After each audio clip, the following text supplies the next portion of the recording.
ஓம் நாராயணாய ஸ்வாஹா நாராயணாய இதன் நமः ஓம் மாதவாய ஸ்வாஹா மாதவாய இதன் நமः ஓம் திரிவிக்ரமாய ஸ்வாஹா திரிவிக்ரமாய இதன் நமः ஓம் ஸ்ரீதராய ஸ்வாஹா. அண்ணா கொஞ்சம் சீக்கிரமா போங்க. ஓம் ஸ்ரீதராய ஸ்வாஹா ஸ்ரீதராய இதன் நமः ஓம் அக்னயே பிரஜாபதயே ஸ்வாஹா அக்னயே பிரஜாபதயே இதன் நமः.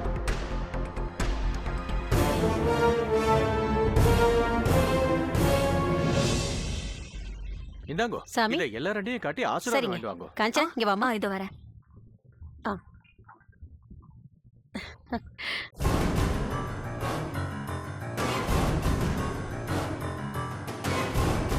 உமா மகேஸ்வரி மேடம் சந்தோஷமா ஆசீர்வாதம் பண்ணுங்க.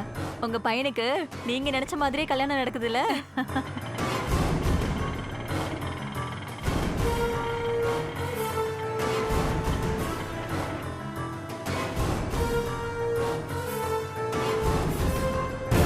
நீயும் எடுத்துக்கோ. இந்தங்க சாமி.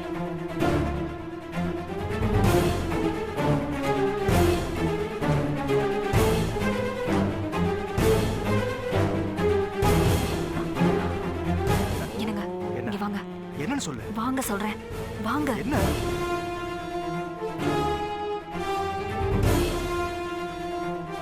குலதெய்வத்தை மனசுல பிரார்த்தனை பண்ணிட்டு இதை வாங்கிக்கோங்க. இந்தாங்கோ.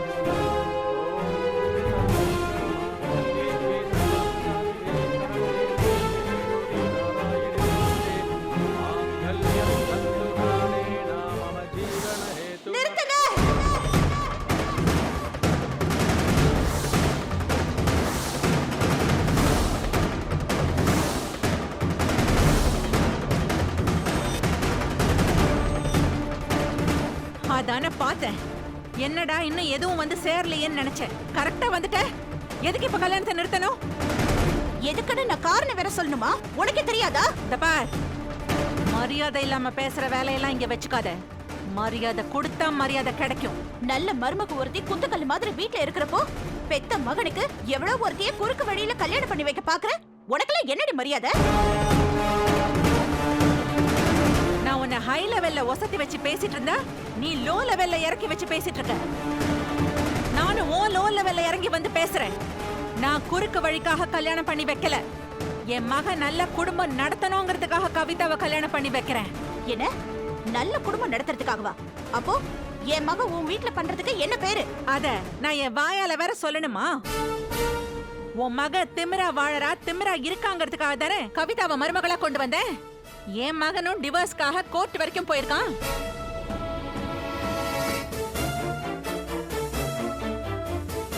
ஞாபகம் இருக்குல்ல?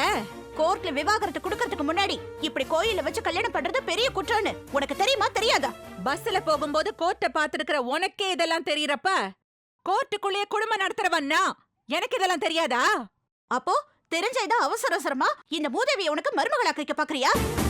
ஏ குட்டி சத்தானே, குடும்பத்தை கெடுக்க வந்தவளே, ஏடி இன்னும் அங்கேயே உட்கார்ந்திருக்க? மரியாதையா எந்திரிச்சிடு, இல்ல உன்னை கொன்னே போட்டுருவேன். இங்க பாருங்கம்மா, எது பேசுறதா இருந்தாலும் எங்க கிட்ட பேசாதீங்க, அவங்க கிட்ட பேசுங்க. இந்த கவிதா இப்படி கவுப்பான்னு நான் கொஞ்சம் கூட எதிர்பார்க்கவே இல்லை. நல்லதானே இருந்தா, எதுக்காக இந்த மாதிரி மாறினா? ஒருவேளை அந்த கௌரி ஏதாவது மாத்திருப்பாளோ? இல்லனா அந்த போலீஸ்காரி மனோகரி உள்ள தூக்கி வச்சிருவேன்னு எச்சரிச்சிருப்பாளோ? கோயில்ல நடந்த காட்சியை பார்க்கும்போது நாடகம் மாதிரி தெரியலையே. எல்லாமே இயல்பா யதார்த்தமா தானே இருந்துச்சு. பின்ன எதுக்கு அந்த பாடாவதி சத்தியத்தை கேட்டு முட்டாள்தனமா கல்யாணத்தை நிறுத்திச்சு?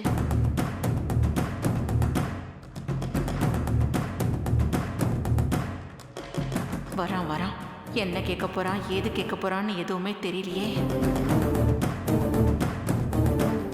பாக்குறான் பாக்குறான், ஏதோ கேட்க போறான். சொல்லு சித்து. கவிதா அன்னக்குடி அத்தையோடைய பொண்ணாமா? கௌரி சொன்னது நிஜமாமா? கவிதா அன்னக்குடி அத்தைக்கு பிறந்தவளா? என்ன கேட்டா எனக்கு எப்படிடா தெரியும்? சம்பவம் நடந்தப்போ நானும் உன் கூட தானே இருந்தேன். அது இல்லம்மா, நான் கஸ்தூரி பொண்ணுங்கிற ஒரே காரணத்துக்காக தான் உங்க மகனுக்கு என்ன கட்டி வைக்க பாக்குறீங்களான்னு கவிதா உங்ககிட்ட பல தடவை சத்தியம் கேட்டால, அந்த டவுட்ல தான் கேக்குறேன். கவிதா அன்னக்கோடி அத்தையுடைய பொண்ணுன்னு உனக்கு முன்னாடியே தெரியுமாமா? என்னடா பெத்த அம்மாவையே சந்தேகப்படுறியா? சொல்லுடா. உண்மைய மறைச்சு வச்சு நான் உனக்கு கவிதாவை கல்யாணம் செஞ்சு வைக்க பார்த்தேன்னு நீ சந்தேகப்படுறியா? ஐயோ அம்மா, நான் அந்த அர்த்தத்துல கேட்கலம்மா. கவிதா ரொம்ப குறிப்பா உங்க மக மேல சத்தியம் பண்ணுங்கன்னு பிடிவாதம் பிடிச்சிட்டு இருந்தால, அதுக்காக தான் கேக்குறேன். சரி, இப்ப நான் சொல்ற விளக்கத்தை மட்டும் கேளு. அம்மா, விளக்கலாம் வேணாமா, சும்மா மனசுல தோணுச்சு கேட்டேன், அவ்வளவுதான். அதெல்லாம் கிடையாது. மனசுல சந்தேகம்னு ஒண்ணு வந்துருச்சுன்னா அதை நிவர்த்தி பண்ணலன்னா அது உனக்கும் நிம்மதி இருக்காது, எனக்கும் நிம்மதி இருக்காது. ஒரு மதரா இல்ல, ஒரு லாயரா சிம்பிளா ஒரே ஒரு கேள்வி கேட்கட்டுமா? எனக்கு அன்னக்கொடிய சுத்தமா ஆகவே ஆகாது. அப்படி இருக்கிறப்போ நான் எப்படி கவிதா அன்னக்கொடியோட மகன்னு தெரிஞ்ச அப்புறமும் உனக்கு கட்டி வைக்க பாப்பேன்?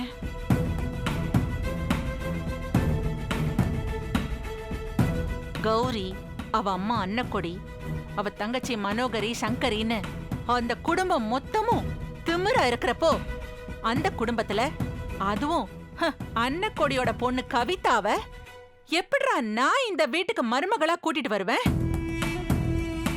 என்ன சித்து யோசிக்கிற? இப்ப நான் கேட்ட கேள்விக்கு நீ பதில் சொல்லு. கௌரி பெரிய பாம்புன்னா அவ தங்கச்சி கவிதா குட்டி பாம்பா இருப்பான்னு எனக்கு யாராவது புதுசா சொல்லி தரணுமா என்ன? நீ நினைக்கிற மாதிரி, நீ கேட்ட மாதிரி அந்த கவிதா அன்னக்கொடிக்கு பிறந்தவதான்னு எனக்கு முதல்லயே தெரிஞ்சிருந்தா கவிதாவை கல்யாண பொண்ணா கொண்டு வந்து நிறுத்திருக்க மாட்டேன். அவளை எப்பவோ வீட்டை விட்டே துரத்திருப்பேன். அங்க அம்மா, இவ உங்க 2வது பொண்ணுன்னு கவிதாவை அன்னக்கொடிக்கு கௌரி அறிமுகப்படுத்தி வச்சத பார்த்தல. ஊர் உலகத்துல இந்த மாதிரி அக்கிரமம் எங்கேயாவது நடக்குமா? எவளாவது பெத்த தாய்க்கே பெத்த பொண்ண அறிமுகம் செஞ்சு வைப்பாளா? இதுல இருந்து என்ன தெரியுது? அன்னக்கொடி வாழ்க்கையில ஏதோ ஒரு பெரிய மர்மம் இருக்கு, இல்லனா ஏதோ ஒரு ரகசியம் மறைஞ்சிருக்கு. அது என்னங்கிறது இந்த பாழா பொண்ண கௌரிக்கு நல்லாவே தெரிஞ்சிருக்கு. ஆமாண்டா சித்து, கவிதா தன்னோட சொந்த தங்கச்சின்னு கௌரிக்கு ரொம்ப நல்லாவே தெரிஞ்சிருக்கு. அதனாலதான் அவ திடீர்னு அவளோட மோதல் போக்க மாத்திக்கிட்டு சகோதரி கிட்ட சமாதான கொடிய பறக்க விட்டுருக்கா. நம்ம வாழ்க்கை போக போது நம்ம இடத்துல எவ்வளவு ஒருத்தி வரத விட நம்ம தங்கச்சியே வந்துட்டா. அதுக்கப்புறமும் உன்னோட உச்சி குடுமி அவ கையிலேயே இருக்கணும்னு பிளான் போட்டு கவிதாவை கல்யாணம் வரைக்கும் அனுப்பியிருக்கா. அந்த மாதிரி அனுப்பியிருந்தா கவிதா சத்தமே இல்லாம கல்யாணத்தை நடத்தி முடிச்சிருப்பாளே. எதுக்கு சத்தியமெல்லாம் கேட்டு கல்யாணத்தை நிறுத்தினா? அங்கதான் விதி உனக்கும் எனக்கும் சாதகமா இருந்திருக்கு. அன்னக்கொடி பொண்ணுங்கிறது கவிதாவுக்கு லாஸ்ட் மினிட்ல தான் தெரிஞ்சிருக்கு. அதனாலதான் அவ கஸ்தூரி பொண்ணா அன்னக்கொடி பொண்ணான்னு குழம்பி மயக்கம் போட்டே விழுந்துட்டா. அடேங்கப்பா, ஒரு பொய்ய மறைக்க எத்தனை பொய் சொல்ல வேண்டியதா இருக்கு. நான் பெத்த மக்கு பிளாஸ்திரி புதுசா வேற ஏதோ யோசிக்குதே, என்ன கேட்டு தொலைக்குமோ? என்ன சித்து? என்னமோ புரியுற மாதிரி இருக்கு, யோசிச்சா புரியாத மாதிரி இருக்கு. அதான் கௌரி குடும்பத்தோட லட்சணம். வெளியில இருந்து பாக்குறப்போ நல்லது மாதிரி தெரியும். நம்பி வாழ போனா மெல்ல மெல்ல நரகமா மாறி போயிடும். ஆமாண்டா, உன் முன் வாழ்க்கை என்னாச்சு? கௌரிய நல்லவன்னு நம்பின, அவ இல்லன்னா வாழ்க்கையே இல்ல. மணந்தாள் மகாதேவி இல்லன்னா மரண தேவின்னு பெத்த அம்மா கிட்டயே முறுக்கிட்டு நின்ன. கல்யாணத்துக்கு அப்புறம் என்னாச்சு? அது நடக்கலக்கா. சாரி. ஐயோ கவிதா, கவிதா, கவிதா, கவிதா, கவிதா, என்னாச்சுமா உனக்கு? கவிதா, கவிதா, கவி, கவி, என்னாச்சு? கௌரி, டாக்டர்